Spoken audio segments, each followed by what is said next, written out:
Montana, 1889. She said it on a Thursday morning in September, standing at the edge of the post office steps with a bundle of letters pressed against her chest and the wind pulling at her hair, and he was not prepared for it at all. He had said something simple, something honest, the way a man says things when he isn't thinking carefully enough to stop himself. He had said, standing beside her on those steps, that whoever ended up building a life with her was going to be a fortunate man. He meant it the way you mean a thing that is plainly true. He expected her to smile and say something modest and let them both move on into the rest of the afternoon. Instead, Lenora Fitch went very still. She didn't look at him right away. Then she did, and what was on her face was not what he expected. It was something open, something that had clearly been held in for a long time, and she said quietly, without looking away, that she had been hoping he would be that man. The wind moved across the street. A wagon rolled past. The day continued exactly as days do, indifferent to the things that happen inside them. Owen Sable stood on those steps and understood that something had changed between them that was not going to change back. Owen Sable was 31 years old and ran a modest horse breeding operation on the eastern edge of Crale County, Montana. He had come to the territory 7 years earlier with nothing much besides a good eye for horses and a willingness to work longer than was comfortable, and he had built the operation slowly, the way things built to last have to be. He was not a man who talked a great deal. He said what he meant and left the rest alone, which some people found refreshing and others found difficult, depending on what they were used to. He had been carrying a particular loss for 3 years. His brother Samuel had died in the winter of 1886, a fast illness, the kind that doesn't give you time to prepare. Owen had not talked about it much. He had worked instead, which was the only language he had found adequate to grief. Lenora Fitch had come to Crale County 2 years after Owen, arriving with her aunt to take over the aunt's dry goods store when the aunt's health made it impossible for her to continue. Lenora was 27. She had grown up in Ohio in a house full of books and practical people, and she had the particular combination those two things produce when they're working well together. She could quote you Emerson and also tell you exactly how much flour you needed to lay in before a hard winter. She ran the store with the same competence she brought to everything, which was to say, she ran it well, and without making a performance of it. She knew her inventory, knew her customers, gave fair weight and honest prices, and had extended quiet credit to 3 families the previous winter when the season turned bad without anyone asking her to. Owen had come into the store for the first time to buy tack supplies and had spoken to her for approximately 4 minutes about what he needed. He had left thinking she was efficient and straightforward. He had not at that point understood what he was actually looking at. That came later.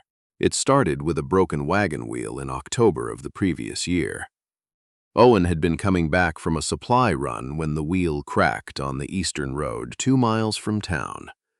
He'd walked the rest of it, leading the horse, and arrived at Lenora's store 40 minutes after she should have closed. The light was still on. She was doing inventory. She didn't make a point of the hour. She helped him find what he needed, wrote up the order for the part he'd have to wait on, and then, while he was calculating what he owed, said something dry and precise about the state of the eastern road that made him laugh before he knew he was going to. He paid and said goodnight and walked to the livery to arrange the horse. On the way home in the rented wagon, he thought about what she had said and laughed again, alone in the dark. He started coming into the store more than he needed to.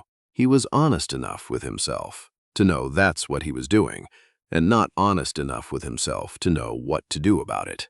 The town of Crale held a harvest supper in the first week of October, the way small towns do, because the end of the working season deserves acknowledging, and because people who have spent the summer working hard deserve an evening of something else. Long tables in the church hall, food from every household, music from whoever showed up with an instrument. Owen arrived to find Lenora already there, helping set out pies with the focused efficiency she brought to everything. She was wearing something dark blue and her hair was pinned up in a way that was practical and also exactly right. And he stood in the doorway for a moment longer than necessary before going in. He ate supper next to old Perkins from the feed operation and a farmer named Gus, whose last name he could never remember, and watched Lenora from a comfortable distance, which is to say an uncomfortable distance. Two men from the mill asked her to dance. She danced with both of them, easy and good-humored about it, and then sat down with the Crale County school teacher to talk about something that made them both lean in with the seriousness of people who care about what they're discussing. Owen danced once with the widow Terrace, who was a good dancer and an observant woman, and who told him without preamble that he had been watching Lenora Fitch all evening. He said he hadn't been watching anyone in particular. The widow Terrace looked at him the way women look at men who say things like that. He went home on foot under a sky full of stars and thought about it without letting himself think too directly, which is a thing a man does when he's not quite ready to be honest with himself. He thought about her laugh, which was real and unhurried. He thought about the way she talked to people, not performing interest, but actually having it. He thought about the 4 minutes in the store 2 years ago and how much more there had turned out to be beyond them. He stopped walking. He was standing in the middle of the road in the dark, and he understood something clearly for the first time, the way you understand things when you stop working hard not to. He wanted to see her every day. Not as a customer, not as a neighbor, as the person he came home to. He stood there for a while. Then he kept walking. The knowing had changed things. He wasn't sure yet what to do about it. There was a woman in the county named Hester Glynn, who had known Lenora since she arrived because Hester was the kind of woman who knew everyone and made it her business to know them well. She was not malicious about it. She was simply interested in people, genuinely and permanently, and this made her both the town's most reliable source of information and its most effective conscience. Hester stopped Owen outside the bank one morning in November and asked him directly if he was planning to do anything about Lenora Fitch. He asked what she meant. Hester Glynn looked at him with the patience of a woman who has had this kind of conversation before. She said she meant what she said. Owen told her he wasn't sure what she was referring to. Hester said, "Owen Sable, I have watched you find a reason to be in that store approximately twice a week for the past 6 months, and I have watched Lenora light up slightly every time you walk in. And I am asking you, as someone who thinks well of you both, whether you intend to do anything about it, or whether you're planning to continue pretending it isn't happening." He didn't have a good answer. She told him. She expected better of him and went on her way. He stood on the sidewalk outside the bank for a moment, then went about his business, thinking about what she'd said and trying not to think about what she'd said, which is only possible for so long. He asked to walk her home one evening in late November. She had been closing the store, turning down the lamp in the window, and he had come by on his way back from the livery and offered without much planning to do it. She had looked at him for a moment with an expression he couldn't fully read.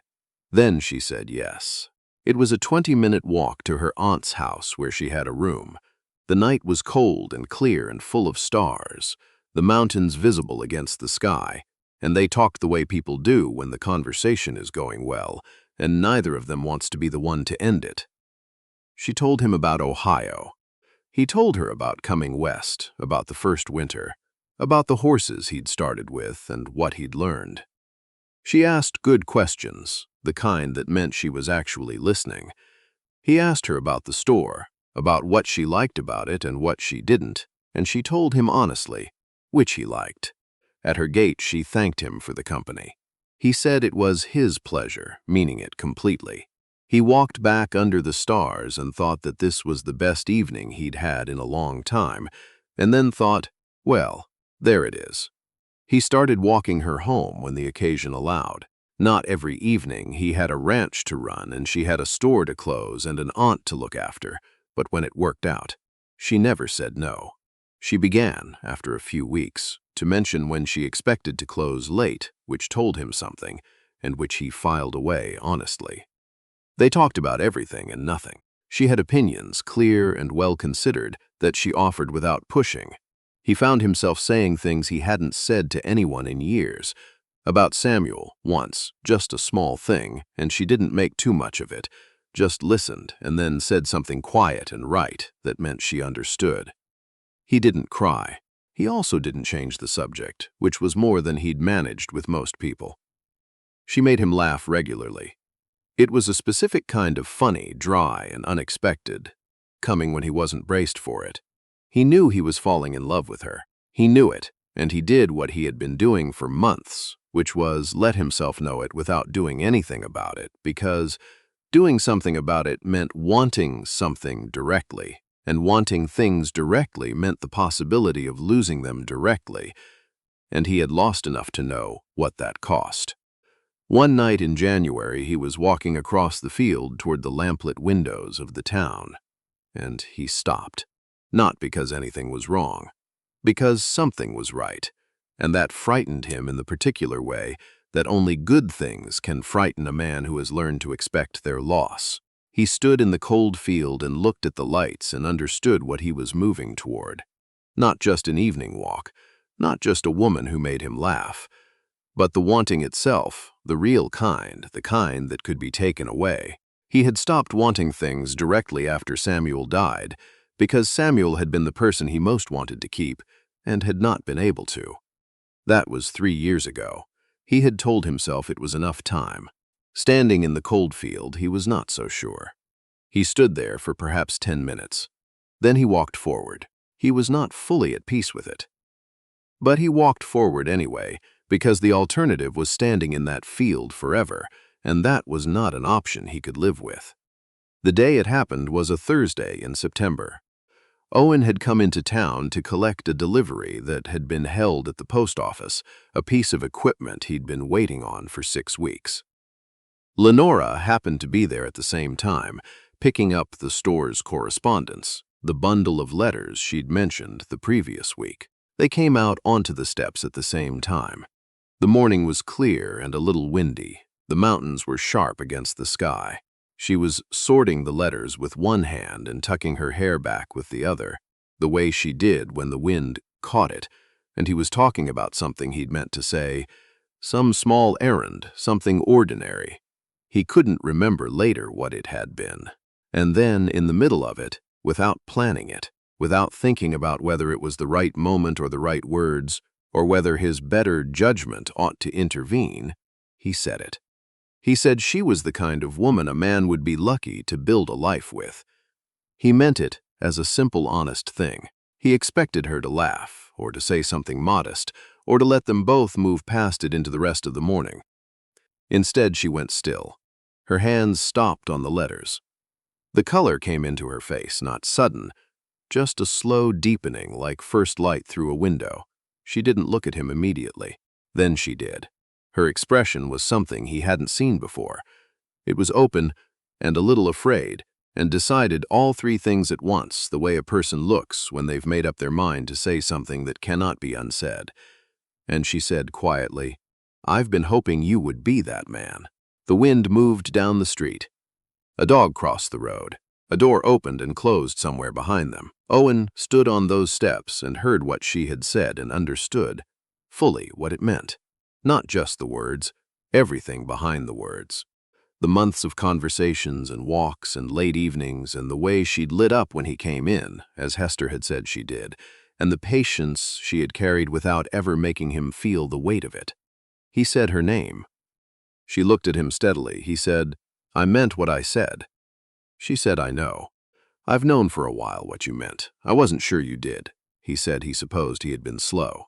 She said, "A little." "You got there, though." There was a dry note in her voice, that humor of hers, showing up even here. He loved her for it. He almost said so, standing on those post office steps, and then decided that some things deserved a better setting. He went to speak to her aunt that evening. Lenora lived with her Aunt Frances, who was 63, direct to the point of occasional abrasion, and who had come to the territory from Pennsylvania 20 years earlier and had opinions about most things and shared them freely. Owen arrived with his hat in his hands and his hair combed, which Frances Fitch noticed immediately and commented on. He told her why he'd come. Frances Fitch looked at him for a long moment. Then she said, "What took you so long?" He said he'd been working through it. Frances said she had watched him work through it for the better part of a year and had begun to wonder if she needed to say something herself. She said Lenora didn't ask for things she didn't need, but that she deserved a man who saw her clearly and acted on what he saw. Owen said he saw her clearly. He said he was sorry it had taken him as long as it had. Frances Fitch studied him. Then she said Lenora came home for supper most evenings around 6 and that he was welcome at the table. He was there the next 6 evenings out of 7.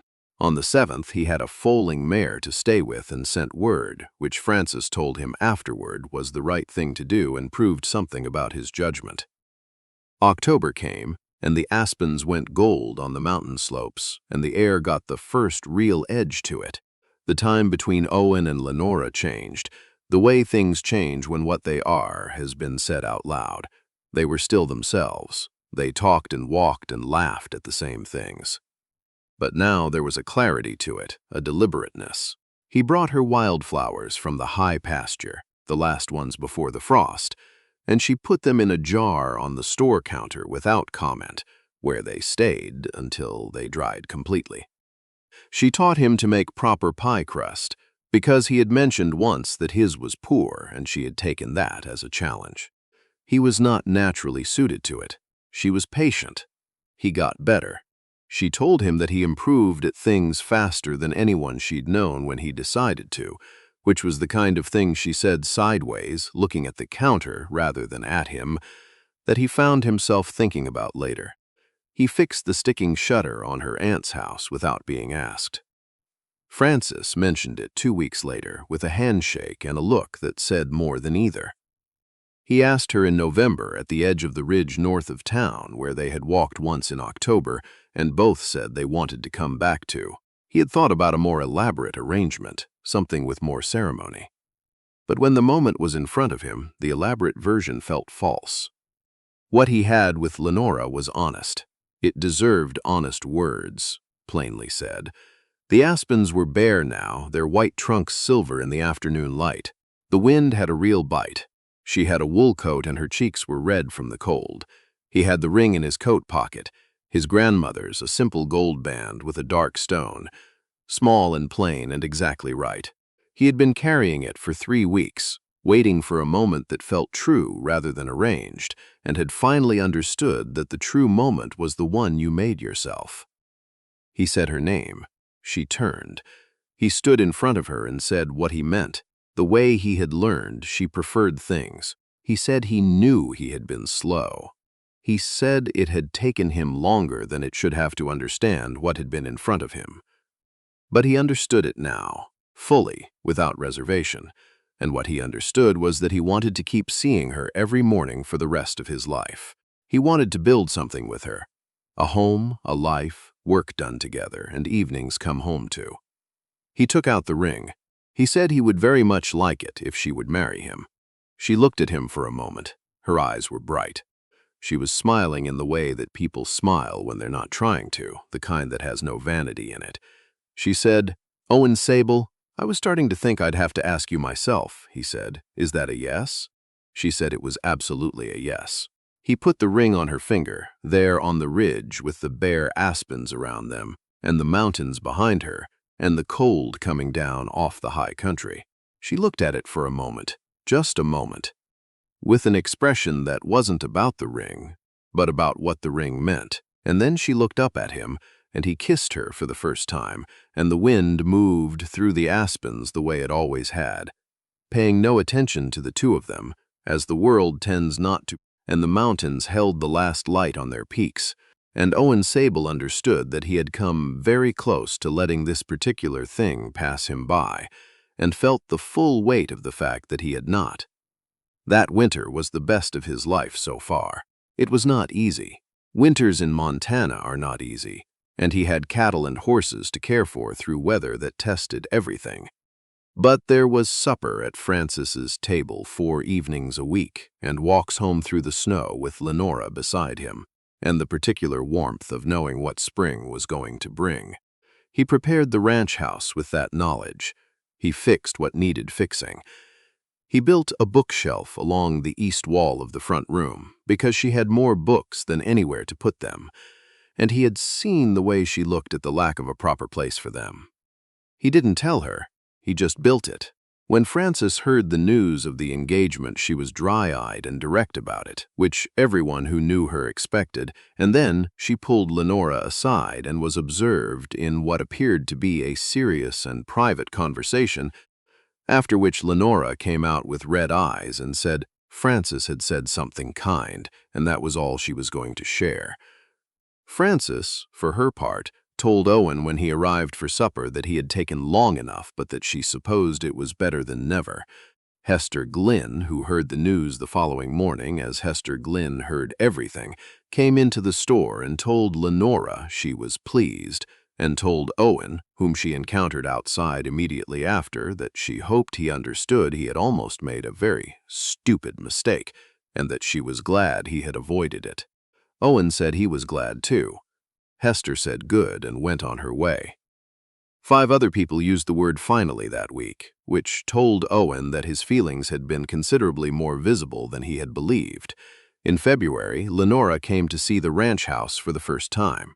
She walked through it quietly, looking at things, asking about the land through the windows. She found the bookshelf. She stood in front of it without saying anything for a moment. Then she said, "When did you build this?" He said, "December," she said. "You built this in December." He said he had seen that she needed somewhere to put them. She was quiet for a moment. Then she crossed the room and took his hand, both of hers around it, the way you hold something you intend to keep carefully. She said, "Thank you." 2 words, no decoration. He understood she was not thanking him for the shelf. She was thanking him for what the shelf meant, which was that he had thought of her in the dark of winter before she was there, and made something ready for her arrival. He had seen what she needed before she had said it. That is what it looks like when someone pays attention. Not the grand gesture, just the shelf, built in December, waiting. They were married in April, on a Saturday when the last of the snow was off the lower slopes and the grass was coming green and the sky was the particular blue that only happens after a long winter. Half of Crale County came. Frances wore her best dress and did not cry during the ceremony, and then cried afterward quietly where she thought no one would see, and 2 people saw and said no. Lenora wore ivory, a simple dress her aunt had helped her sew, and she walked to Owen with her chin up and her face certain, and he thought, standing there watching her come, that he could not believe it had taken him as long as it had. Reverend Coates kept it short, as everyone agreed he should. Frances gave Lenora away because there was no one else, and her voice was entirely steady, which those who knew her recognized as a considerable act of will. Owen said his vows looking at Lenora. They were for her, not for the room. She said hers the same way. Then they were married. Someone had a fiddle. There was food from every household in the county, it seemed, spread out on tables in the churchyard in the April sun. People danced on the grass until it got too cold, and then moved inside, and then danced some more.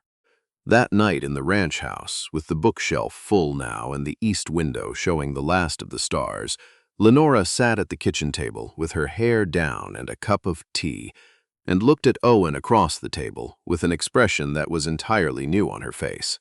Settled, like something that has finally come to rest.